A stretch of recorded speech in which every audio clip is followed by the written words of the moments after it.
Yes. I'm sure everyone's sitting kind of boring. I'd like to call to order this regularly scheduled meeting for Wednesday, June 8th of 2022 for the Board of Finance. Will be a meeting that's also live and virtual. Present is the 5 members.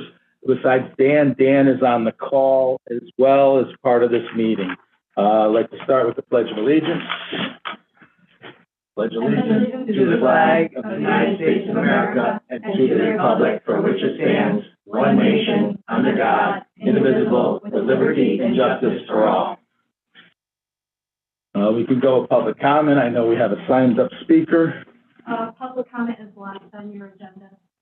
No, it's first and last. Actually, it's right after the. Also after, at the end. Okay. I want to hear what you guys have to say first. Perfect. Thank you. Okay. Thank you. Correspondence? We had 4. Laura Orban, Andrew Ellis from the Brookfield Volunteer Fire Department, Ron Jaffe, and Ricky Ramos. Perfect. Thank you. Next. I make a motion to approve the special meeting minutes of May 23rd and June 2nd. I'll second. Any discussion? I do see, I think it should be capital non-recurring fund, not capital round. Oh, which one is that on? Non-recurring fund, that's for June 2nd for the wall. I think we just have to strike the not. Okay. Got it. So as amended. It's amended. Thank you. I'll let Diane know. Okay. So we're going to remake a motion as amended. Yep. I'll make a motion that we accept the minutes of the May 23rd and June 2nd meetings as amended. Second. Any more discussion? Take a vote. All those in favor? Aye. Aye. Dan? Aye. Thank you. All right, on to the report of the first selectman. Yeah, I'm sorry. The correspondence wasn't attached. Where is the correspondence from Laura Orban? Let me find it. I had forwarded it to Diane to attach it, so let me see if she did. And if not, we'll send it to you. That would be a mistake on my part, and we'll send that to you. Meeting outside budget I transfer. thought No, it she was must have attached. not. Yeah. I think it didn't make it in. Yeah, I forwarded it, but So what was that correspondence? let me pull it up on my email.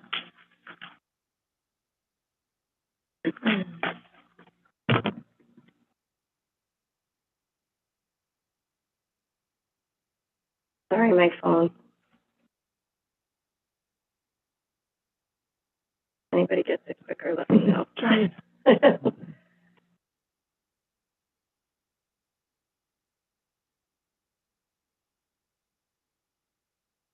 we go. See more.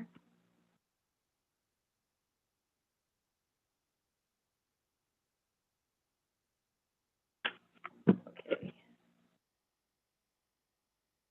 Sarah, do you want me to just forward it to your email and print it out? What was the title or date or Sorry. was I included in that? Yes, or? you were. It was the original one that she had sent on Friday, May 20th, and she CC'd the Board of Finance. If you'd like, I'm happy to forward it That to your should email. definitely be included in this packet. I agree. On your agenda. I did forward it, and it should have been included. So, as part of the packet as well, in advance of the meeting. I had sent it the day I sent the agenda Okay. to be included. All right. Yeah, so as far as my report for the evening goes, I was just with you all. I think you were all at the Board of Selectmen meeting on Monday night. And I have nothing significant to report as far as any of that goes. You heard everything that was discussed regarding some of the things that that came up at that meeting. I do have a couple of questions, but I think we're going to hit on this later. So if you want, I can save it regarding the school wall.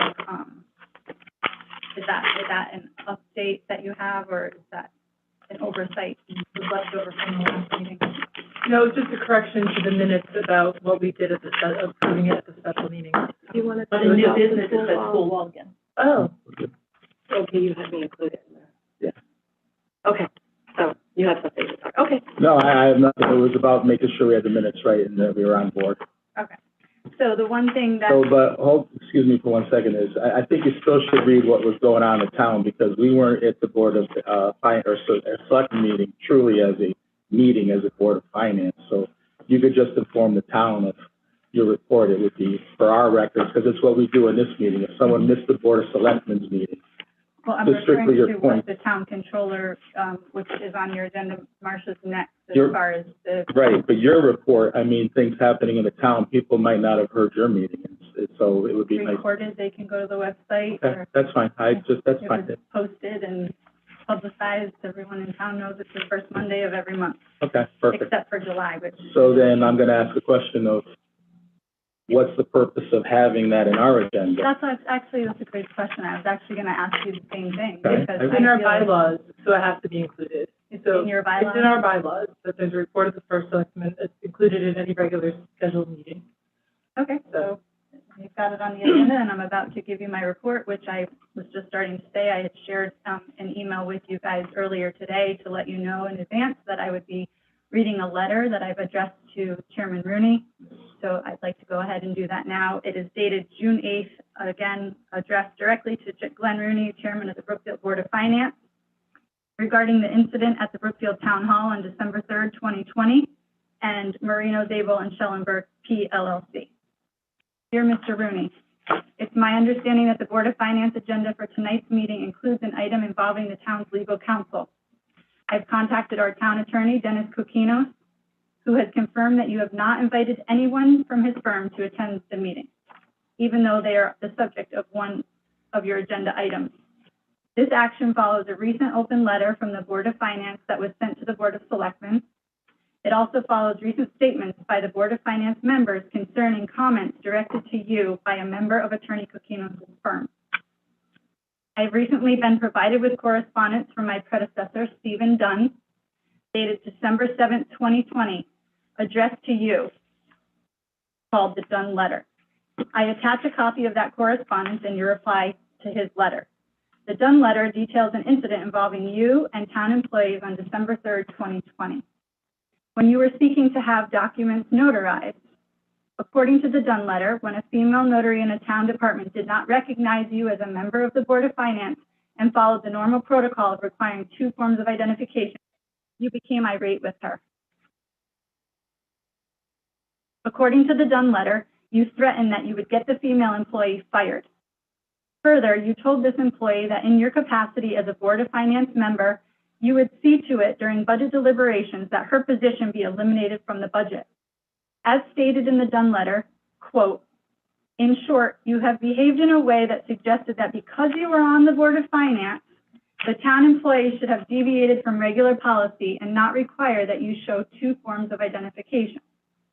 My predecessor went on to state, quote, understandably, many of the employees you interacted with last Thursday fear retaliation since you went out of your way to remind them that you are on the Board of Finance and have power over them to the extent you control monies that are budgeted for each department and their jobs. The Human Resources Department has confirmed that notwithstanding the Dunn Letter, no formal investigation was undertaken by the town to examine your conduct in the context of possible violations of the Brookfield Code of Ethics. You have taken issue with the comments of Timothy Herbst, a member of Attorney Kokinos' firm. While you continue to advance that what Attorney Herbst said was inappropriate, you have not told the general public exactly what he said to you. Attorney Herbst's statement, of which you took exception, challenged the tone and demeanor you used when addressing town staff and officials. Just as town employees felt you would retaliate against them in 2020, it appears that you are now using your position on the Board of Finance to retaliate against our town council. Based upon the discovery of the Dunn Letter detailing the incident on December 3rd, 2020 at Town Hall, it would appear that the comments of Attorney Herbst to you are consistent with previous incidents at Town Hall and a pattern of behavior. Equally troubling, based upon your response to the Dunn Letter, you did not specifically address the allegations made by town employees as it relates to the threats you levied against them. Based upon an email exchange between my predecessor and then second select woman Sue Slater between January 18 and 19, 2021, which was also attached, It appears that the previous administration did not pursue a full and complete investigation of the incident based upon the feedback elicited from multiple town employees. Moreover, this behavior does not appear to be an isolated incident. In March 2022, the town's human resources director was so upset with how you spoke about town employees that she felt it necessary to attend a Board of Finance meeting to read a detailed statement, which is also attached. Given the fact that you have noticed your agenda to include discussion of town council without inviting them to be present, in apparent retaliation for comments directed to you, I must advise you that a potential conflict has now arisen between the town and town council. I will be seeking procurement of independent counsel to review your past conduct, the potential liability it may create to the town, and steps to eliminate such further conduct in the future. This will include inquiries into the incidents on December 3rd, 2020, the incidents outlined by the Human Resources Director, and other events which have come to my attention before and after Attorney Herbst's comments were made public. I would encourage you and/or the board to seek independent legal advice in this regard prior to taking any further actions which would potentially create further liability to the town of Brookfield, including but not limited to a First Amendment retaliation claim. Finally, please be advised that I will take all appropriate steps to ensure the town's code of ethics is fully and fairly enforced as to all such incidents outlined in this letter and any further incidents discovered during the town's expanded inquiry into this matter. I will be reading this letter as part of my first selectman's report for the record tonight and request that it be made part of the Board of Finance's meeting minutes. Yours in service, Chair Carr, First Selectwoman Brookfield, dated today. Aside from that, I have no further Thank you. issues to add to my report of the First Selectman. Thank you. You're welcome. Marcia, on to the Board of Ed Finance, or no, Bob, are you on?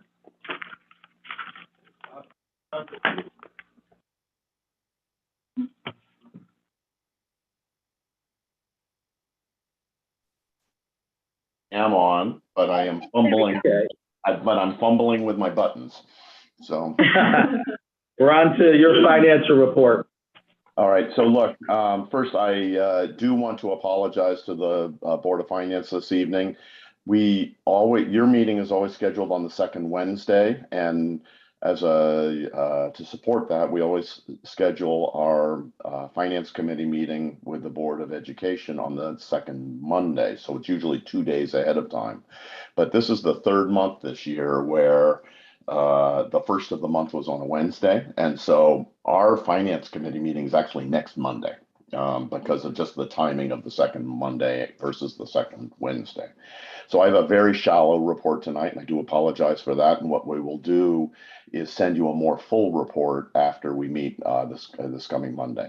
But I did talk to Mr. Post today and asked him to give me a preview of what he's seeing. And it was good news. He believes that, I mean, there's some things moving around in the salary lines, the substitute lines, the transportation lines, and the fuel costs. There's some pluses and some minuses, but his preliminary analysis says that he'll be able to land the spending this year within the budget as currently allocated, and not with that, but we would not need additional funds from the Board of Finance. So I know you're holding contingency, and I would suggest you continue to hold it, but but it's looking good at this point in time. Sounds good. Thank you. Okay. And that's really all. That's really all I have to report. I do want to thank you for your support on the Wisconsin wall and getting that through. No Absolutely, problem, no Bob. problem. No problem. So any questions for Bob? No, I'll be at the meeting on Monday, so if anything comes up, I can also chime in. Yep, thank you. And I appreciate your attending those meetings. It's been very productive. You're welcome. All right, seeing that's done, we go on to revenue and expenditures. Marcia, please.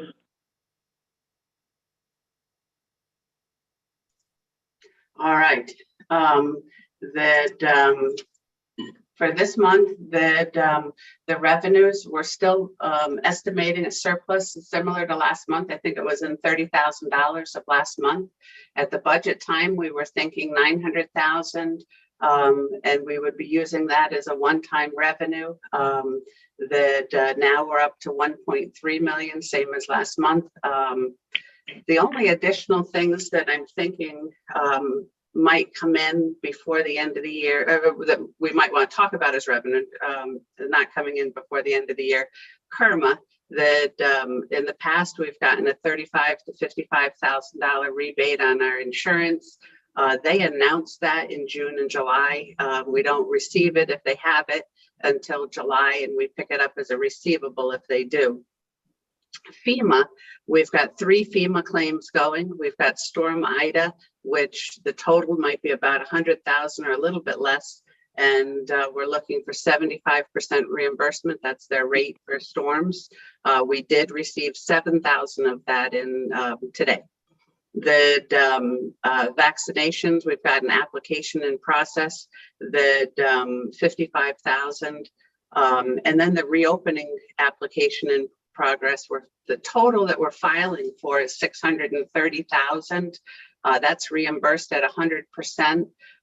Do not get your hopes up for 630,000. That the rules keep changing. What is written in the interim, they don't have the things finalized. What's written in the interim is like the time period for part of it is different than is what is written in the paper interim documentation, and it's different than what our program manager at FEMA is telling us. All 3 are different, so we're throwing in as much as we possibly can, and a lot of that is Board of Ed expenditures. That so our cap is 630, and if we get anything, we're going to be pretty excited. And talking to the auditors, we're the only one that they know of that's even applying for this grant. So we're happy. We'll be happy with whatever we get. The interest rates. Marcia, before you move on all of those things, at what point do those transfer over to 23 revenue? What's the cutoff date for 22? We look at the whether we receive them or not. We look at June 30th to see if they have been obligated by FEMA. That means FEMA has done all the sign-offs, and it's just the check is in process. That's we established that policy last year because the auditors were saying, oh, well, let's do it based on when they do the audit. But we've done a lot. We've done the financial statements. We've done some planning before they actually do the audit. So we did agree that let's pick it up as a receivable if it was obligated. So it's measurable and available at June 30th. That's how we decide. Okay, how about the other 2? So that's for all 3, IDA, vaccinations, and reopening. IDA is further along in the process, so we may have more of that obligated. The vaccinations, we're still working on that, the paperwork for that, and the reopening application. I just finished that today and have gone back to the program manager to review it before I do the final sign off. So I wouldn't expect, the only thing is part of IDA, it might be a revenue in 2022. Okay, so to be clear, none of those potential additional revenues are included in the $900,000 estimated surplus. That's correct. Or the So 1 point, and they're also not included in the 1.3. Good. Okay, so fingers crossed that we get to July.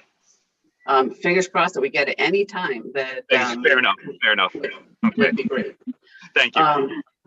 The interest rates are moving up. That we have Newtown Savings Bank that the rate this week is 0.95%, which last month's interest was almost 30,000. I think that's what we earned all year last year.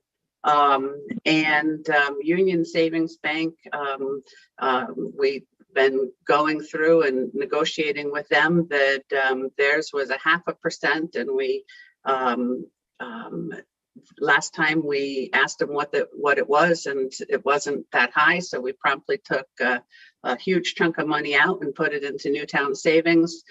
We asked them again today. They had just moved it up to 0.5%, but they'll be moving ours up to 0.8% tomorrow. So that's good news on the revenue. Do we revisit these rates? Is every Fed meeting they're raising 25 to 50 bips? So are we revisiting this every month, or?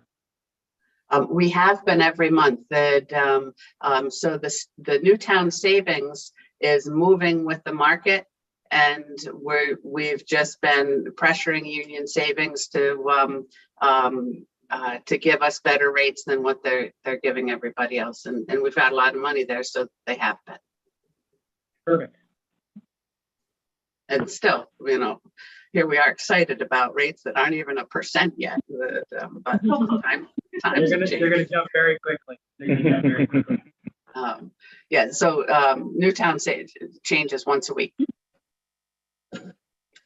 For the expenditures, there's no significant changes from last month. The general fund expenditures that we should be in good shape. That we made some transfers on Monday night within departments at the selectmen's meeting, the intra-department transfers, and we're asking you to approve some transfers tonight for inter-department transfers that and just the money where it's going to is overtime that we implemented Kronos. So there's some minor amounts of overtime because that is more accurate than what we had with ESS. We had another overtime that the building department is behind on some of their work, and so she had Rochelle has got people lined up to do overtime once it's or if this is passed. So we're asking you that in advance of working the overtime, the $5,000, and that number I just threw in there. She was away on vacation when I was trying to do the transfers. I didn't know the amount, but I'm sure that's pretty high. The grounds, we talked about that last month. 19,000 of this is sand and mulch that was lost during Ida. We have to pay for it up front and try to get reimbursed from FEMA. So that's the 24,000 that we're putting into grounds, or most of the 24,000 we're putting into grounds. We talked before about transfers to capital non-recurring from our contingency. And we would wait till the end of the year. That we had discussed a number of these. The top ones we had discussed, it was all part of our budget plan. That we hadn't discussed the police scheduling. I just want to bring that to your attention that we discussed it in a later meeting. The police scheduling program, they had thought maybe they could pay that out of their police outside services fund, but then we took money for rifles, we took money for other things to balance the budget, and we didn't leave them money for the police scheduling program. So the request is that we take that out of, if you're willing to do this, it pulls them into the Kronos system. It pulls out the manual system that has, papers going, manual slips of papers going to 5 different people in 3 different programs. So that is the very bottom item on this list that if you want to approve that. The total is 230,000.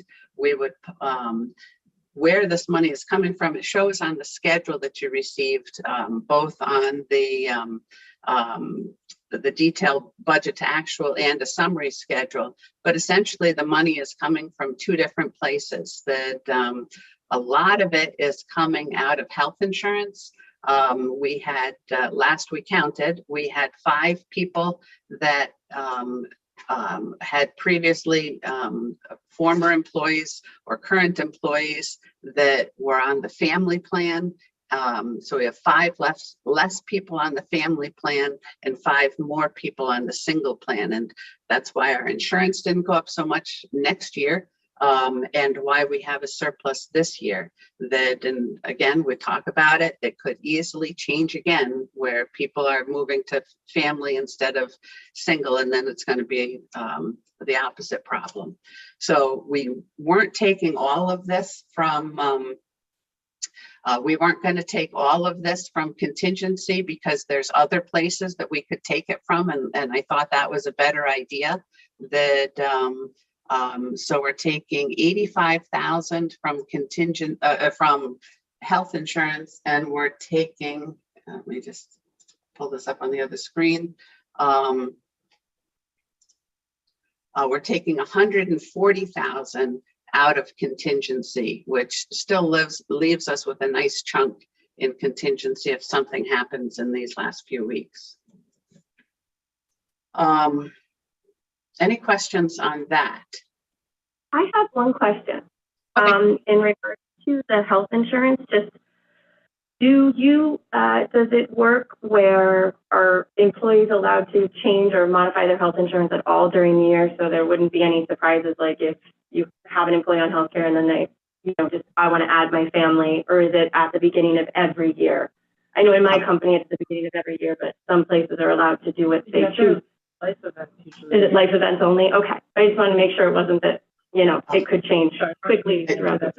Well, it could change. It's two things. It's life events, as Ryan says, that so if they got married or if they got divorced or had a child, but it's also our open enrollment period is January 1. It's not based on a calendar year, so it could be a change there. I heard today that we have one person that's leaving, and so that'll be a savings to us. But most of it is not existing employees that are bouncing back and forth. It's when an employee leaves and a new one comes in. Okay, thank you. I have two questions. What's the level of contingency left if we appropriate this amount? Let me go to that page. We have $128,700.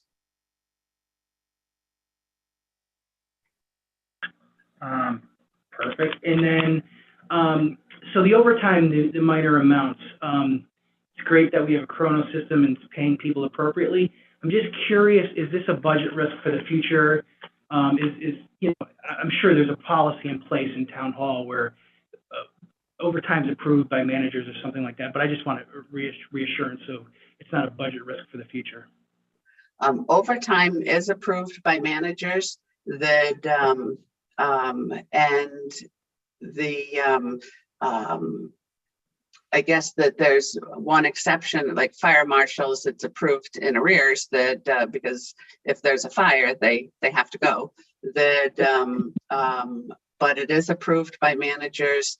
And some of this is if there's someone at the counter, much of the overtime, I would say, except for this first selectman's admin and the HR admin, all the rest of the overtime is a few $100s based on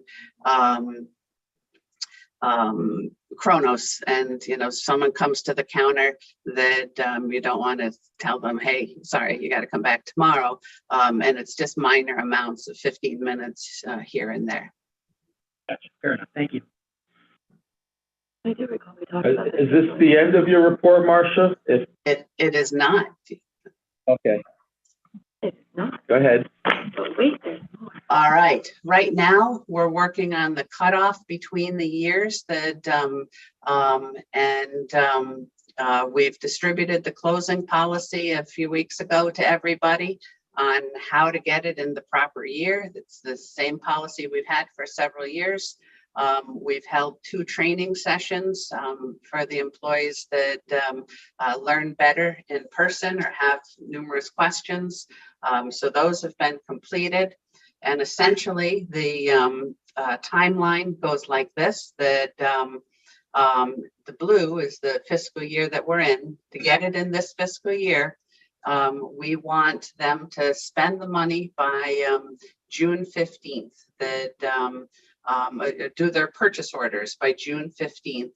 And that is to protect them and to make sure we have time if there's problems. We don't want people, at 6 o'clock at night on June 30th trying to spend down a budget and finance not having time to approve purchase orders and them not having time to get things in. So the deadline is June 15th to ask for a purchase order for this year. There will be a 2 weeks with no purchase orders, provided they all listen to the rules. And then after June 30th, any purchase order will go into next year. that the goods and services to be a payable, it has to be received by June 30th. That they know that they take these 2 weeks to make sure anything they've ordered comes in, so it goes against the budget that it should be. And then if the goods and services are received after June 30th, it goes against next year. That we want them to have all their invoices in by July 31st, so that we can close the books and reconcile everything.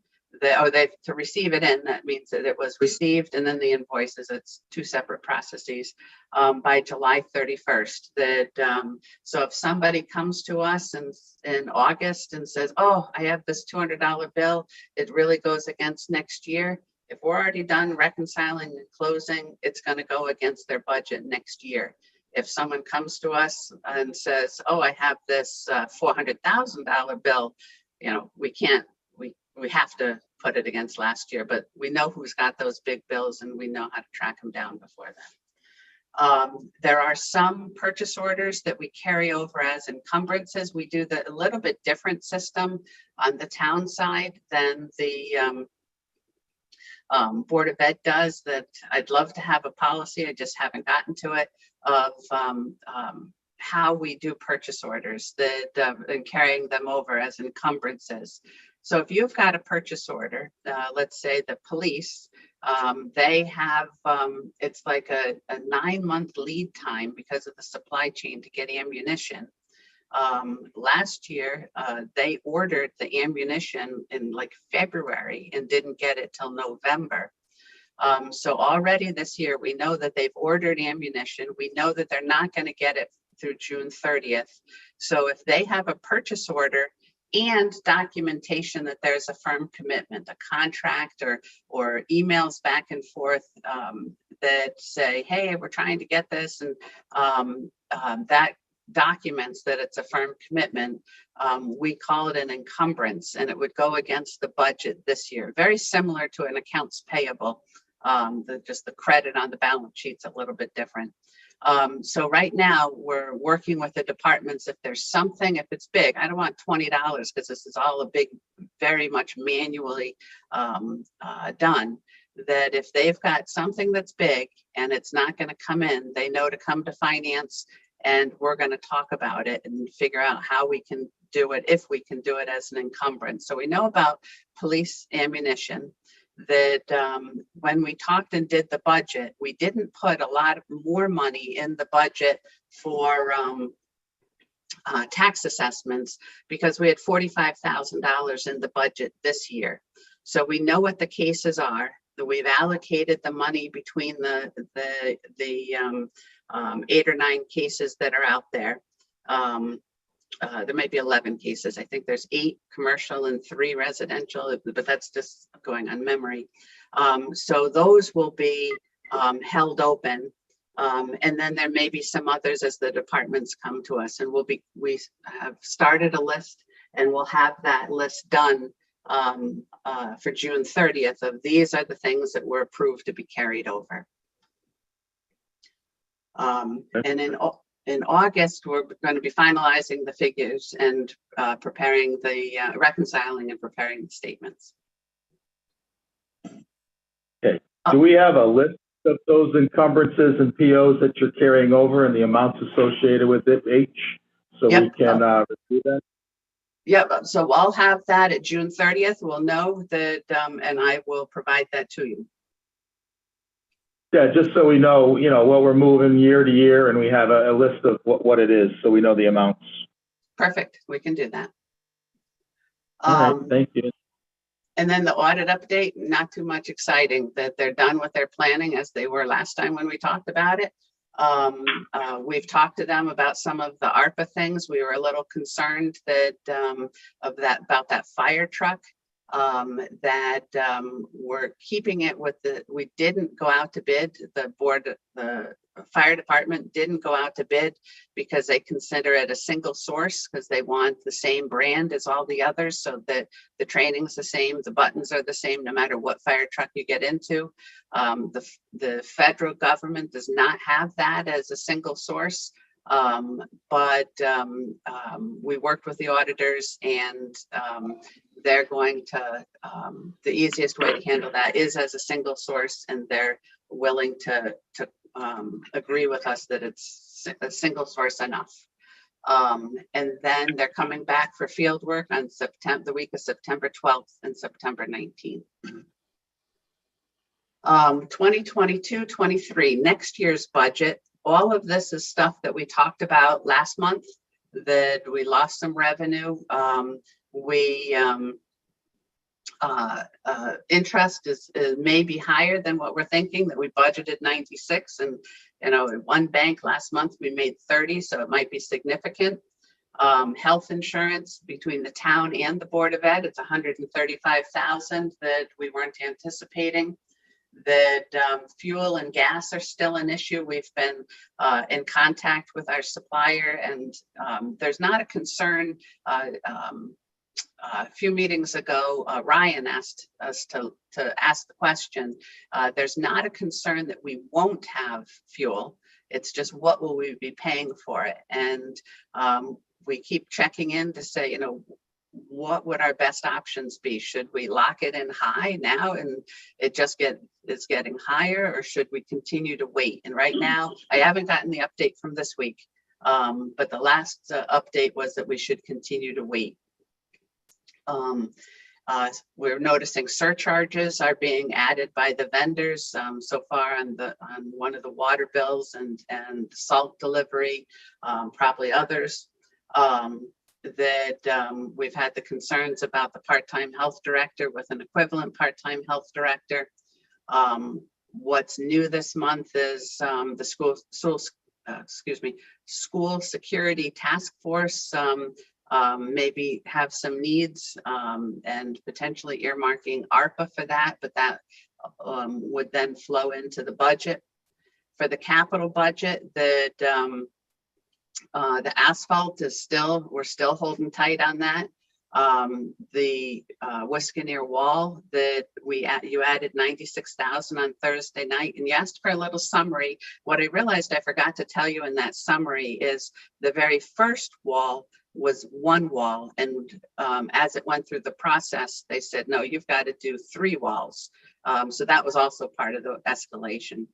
And then the locker room is we're concerned that our architects are telling us it might be 250,000 over the budget, but it's out to bid, and the bids are due back on June 17th.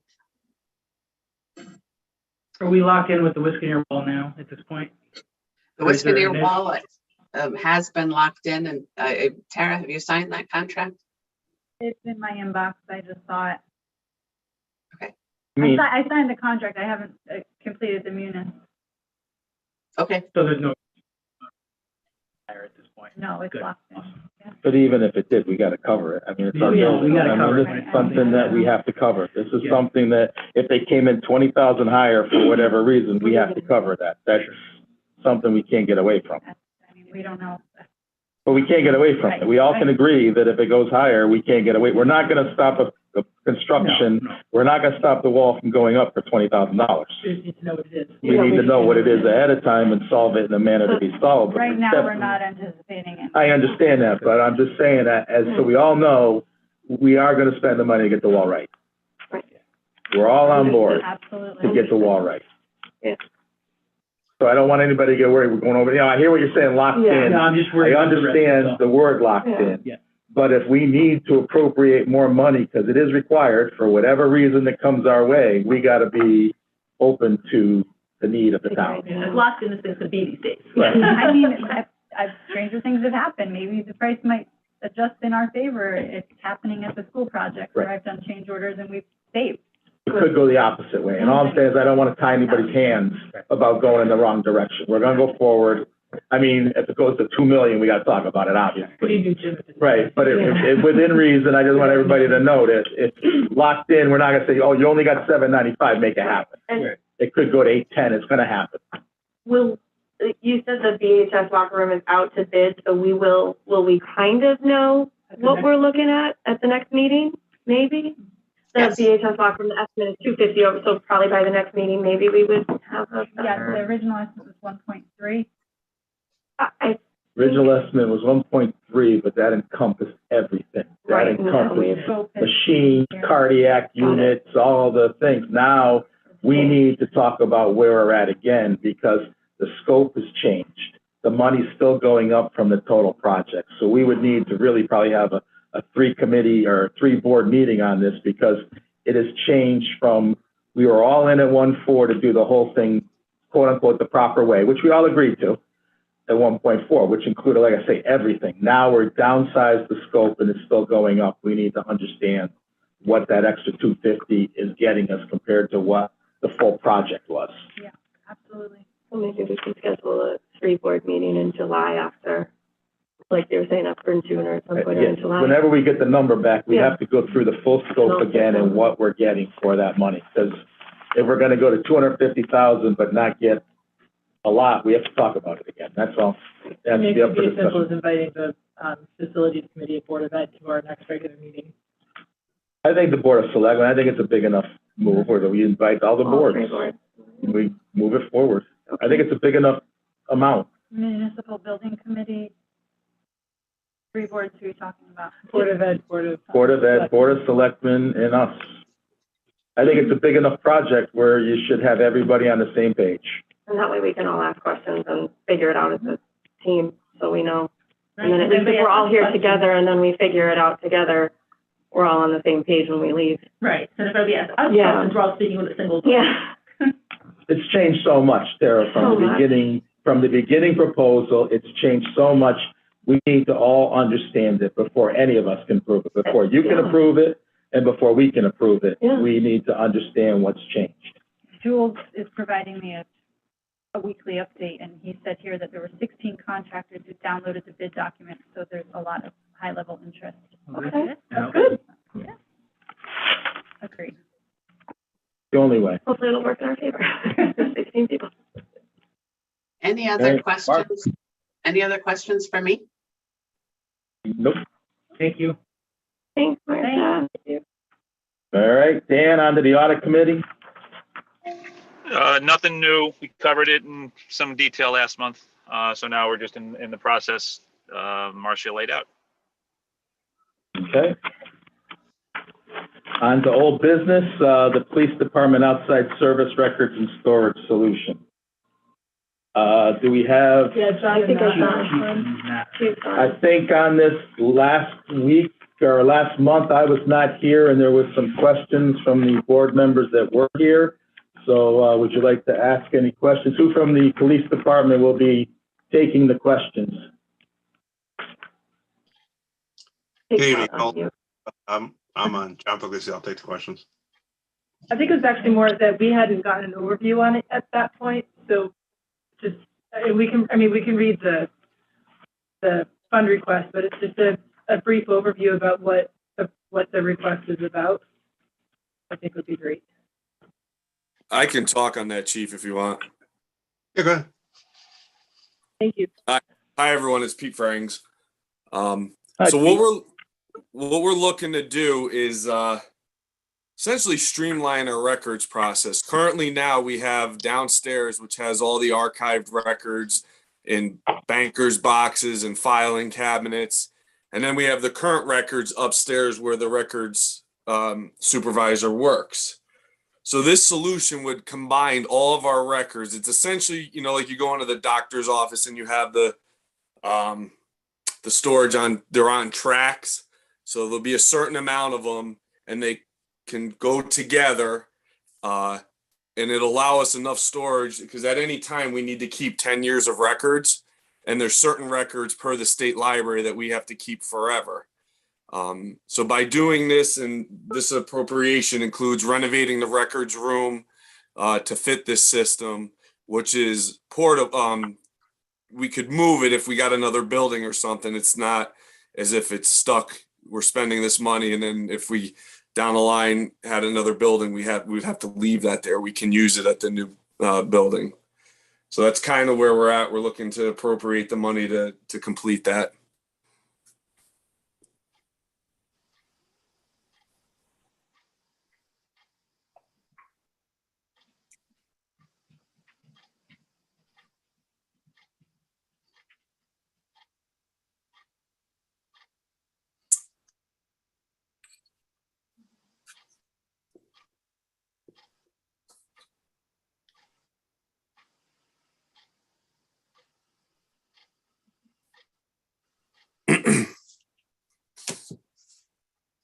Does anyone have any questions?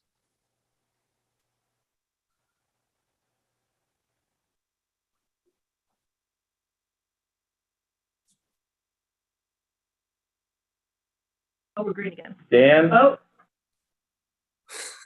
Dan, are you Lost you there? there for a couple minutes. Now I'm back. I don't know if the police We people. are just back yet. voted on the appropriation of the police records. All right, I couldn't. You were. Anyway, I lost you, but I'm in favor. Thank you. Motion passes 6-0. All right. On Thank to you very the much. April, you're You welcome. gotta be. On to the April budget transfers. So Marcia obviously just told us about it. I'd like to make a motion that we approve the interdepartment transfers proposed in the expenditure budget versus actual report for May 31st, 2022, as outlined in the attached report from Marcia Marion, Controller / Director of Finance. Do I have a second? Wait, which are we approving, May or April? Are they May or April? So she went Actual over, report from May. right, so, but on the agenda is April, because we tabled it until you got here, and then because we submitted our agenda on Monday, because you have the 48 hours, Marcia submitted her May one after we submitted the agenda and it was posted. So since it's a regular meeting, we can make a motion to add, right, the May. Am I doing this right or wrong? Somebody stop me if I'm just talking. Marcia, we just talked about the transfers, the ones that we saw on the board, the $230,000 worth of transfers. That's what was discussed at the Board of Selectmen's meeting on Monday. And that's what Those- we're approving here, Yeah, right? those are the May transfers. I think you already approved, I don't think there were April transfers, and I think you already approved the March transfers. So I think these are the only transfers that we have to approve is May. Correct, and that's what we saw tonight on the screen, and that's what we're following in this letter. Yes.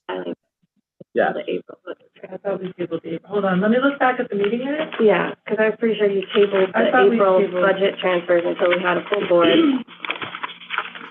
Granted, I'm the first person to admit when I'm confused, which pretty much when I wake up. Oh, in the yeah, morning. April budget transfers, motion to table to June meeting.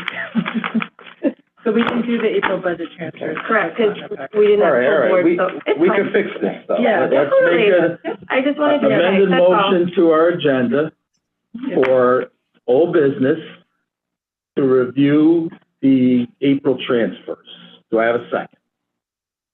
Second, yeah, Okay, all's in favor? aye. Marcia, did we have any April transfers that we did table? I didn't remember any.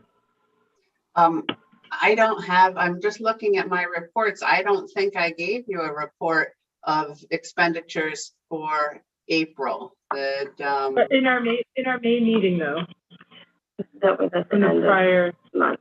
month. Yep, that I have, budget to actual revenue. I thought I only had time to give you revenue in, as of April 30th. I didn't have time to give you expenditures as of April 30th, and there are no transfers in,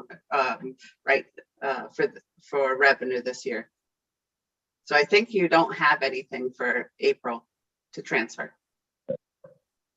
Okay. So to clear it up, I'll revoke my original Thank you. motion, make another motion that we approve the interdepartment transfers proposed in the expenditure budget versus actual report, May 31st, 2022, as outlined in the attached report from Marcia Marion, Controller / Finance Director.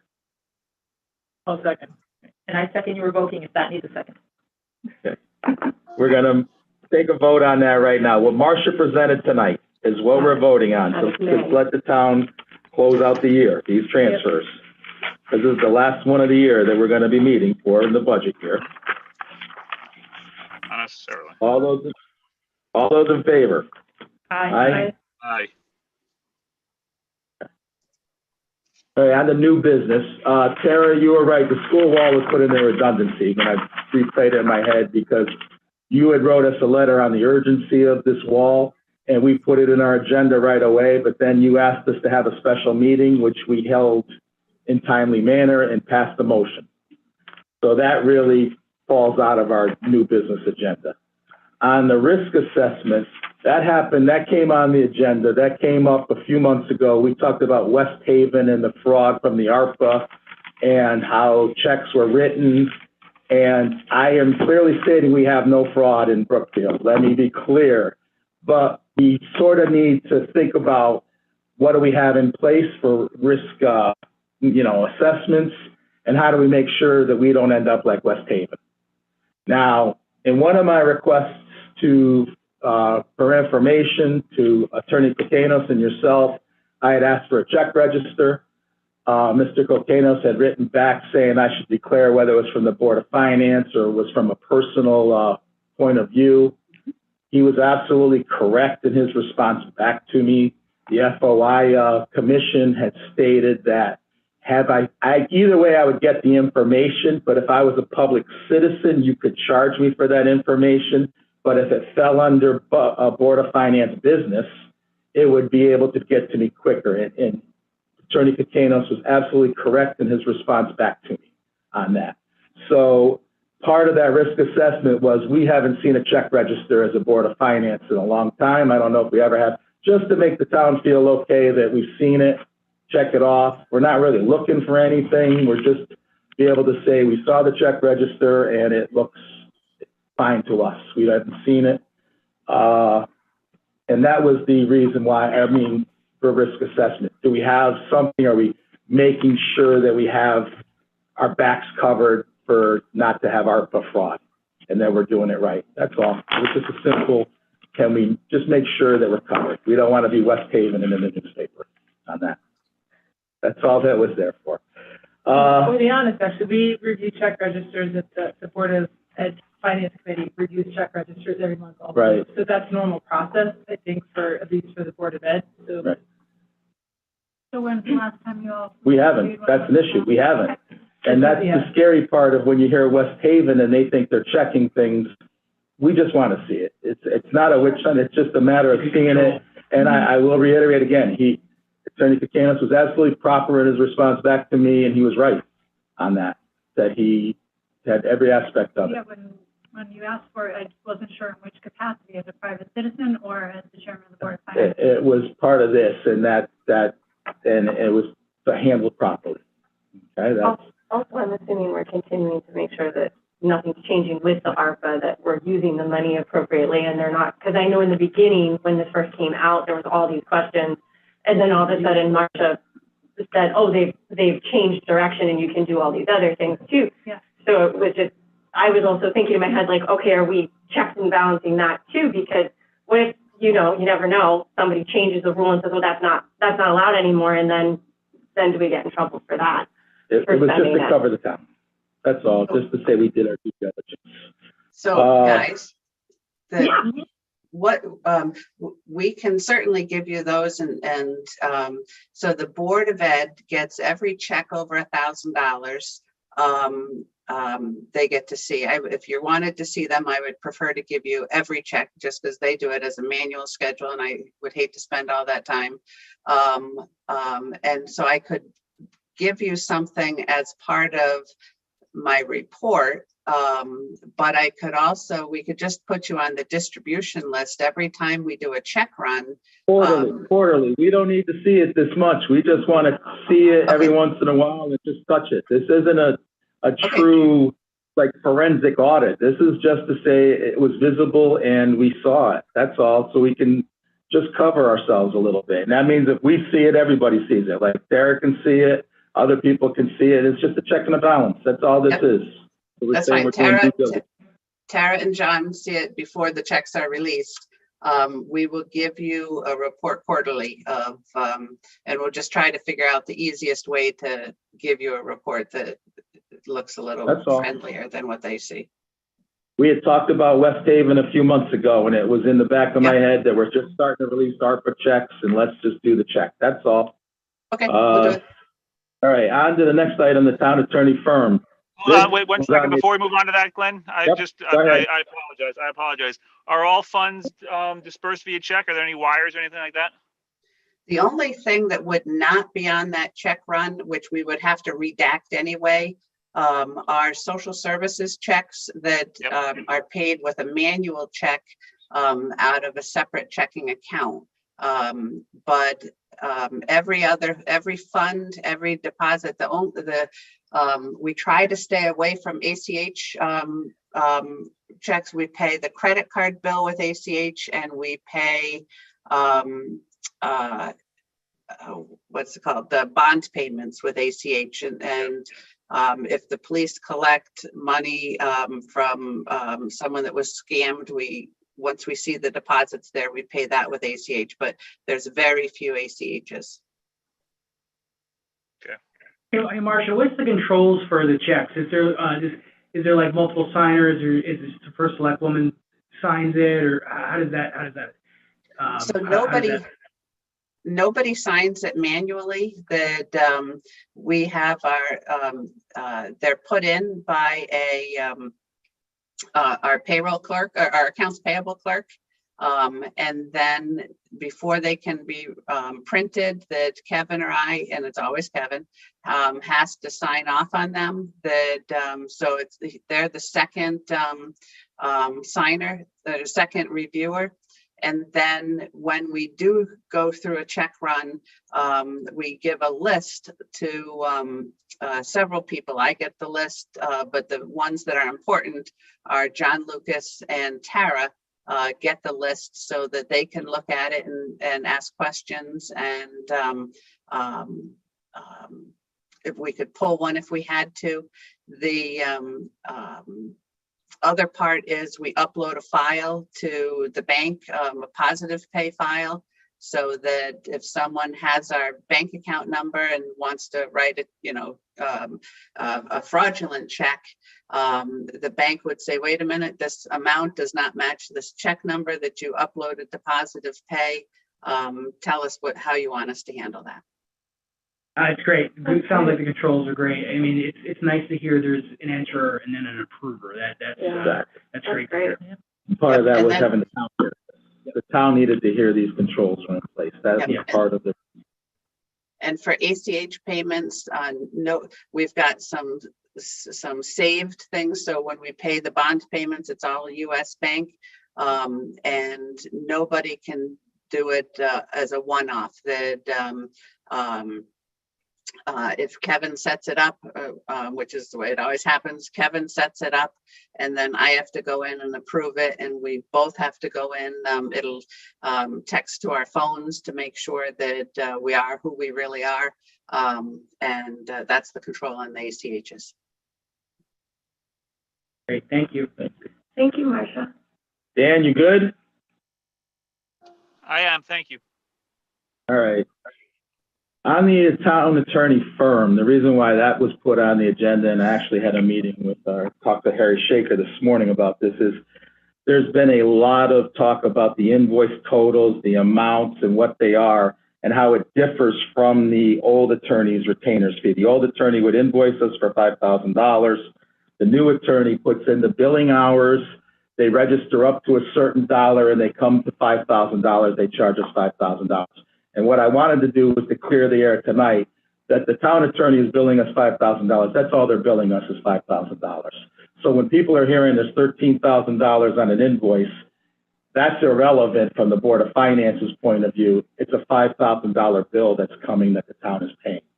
And that people are talking about, how is the town attorney billing us $13,000? They're not billing us $13,000. They're billing us $5,000 as per your agreement with the town attorney. So Beecher had a retainer of $5,000 per month. He didn't itemize his bills to the detail that the new town attorney itemizes their bills. The new town attorney itemizes his bills in great detail. this goes above and beyond the retainer price sometimes, some months. And the fact is we're still only paying $5,000. So it needs to be declared that you are not overspending the town attorney budget. Regardless of what's being talked around town, you are not overspending the budget. The budget is still within $5,000. And that's what we're agreeing to pay. Because everybody's thought about $13,000, $20,000, the discounts and all of that. There is no other checks going to these attorneys. It is a $5,000 check going to the attorneys. And we needed to clear that up. We needed to clear some of these things out of the way for everybody's on the same page. So we didn't increase the price of the town attorney on the retainers. The retainers are apples to apples, 5,000 to 5,000, regardless of whether the new town attorney is putting in 100, I'm going to paraphrase, so please don't, 100 billable hours compared to Beecher's 50 billable hours, it's still $5,000. And that was the point of putting this on the agenda, to clear that mess out of the way, because there's a lot of messes going on. And this one here, I just want to just clear that there's no fraud going on. There is no misdoing of monies going on, that we're on top of this. And that was the reason this was put on the agenda tonight, to clear that up, that the Board of Finance understands that no matter what's on that bill, they still discount it down to $5,000, and that's all that we're paying, period. That's it. So there's no arguments about that at all. And that was the reason it was put on the agenda as a point of notice. Anyone else want to comment to that? No, I thank you. I just want to say what you just said is 100% fact. Accurate. Absolutely. It had to be said. There's too much going around. It had to be said. First time hearing that.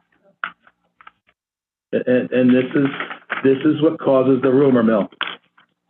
And to stop it here, it is what it is. I'm not saying the content or anything of the invoice, that's between you and the attorney. What I'm saying is the billing from our point of view is $5,000, period. Well, it's required. So. Right. And also, in fairness, and I want to clear this attorney bill, is there are going to be some outside bills outside of the retainer. And that's, standalones, and Mr. Beecher had those as well. So again, all of the things, we have to be very careful of what we're saying about the billing of the town attorney. That's all. Other items to come before the board. I do have an alibi, which I forgot to ask, but when you said audit, it reminded me, Marcia, the agreement. We talked about that the other day. Did Dan have to sign it first, or where are we with that? It could be signed by either one. I sent it to the printer, but I haven't gone out to actually print it off yet. So I will print it, and I'll get you to sign it, and I'll get Glenn to sign it. Engagement letter.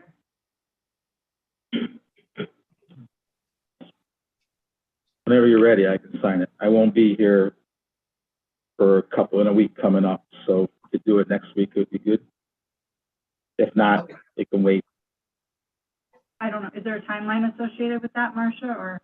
No, they just like it before they issue their final audit. But it'd be nice All to right. get it before they come back. Any other items?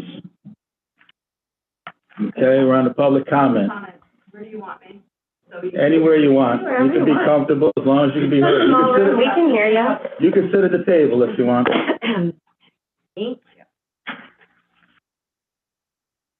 Okay, it started at 3 Rachel Love Farm Road in Brookfield. As some of you may know, my background is legal. I've worked as a paralegal. I've worked as a research assistant, many different areas of law that I have worked with attorneys over many years.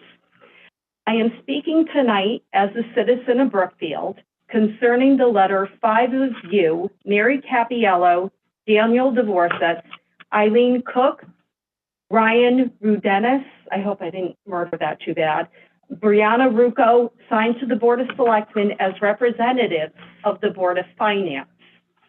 I have your letter here.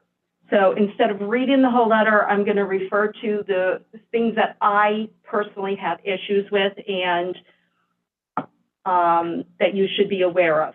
According to paragraph 1, quote, MZS is the law firm with which the town has a retainer agreement, period, end quote.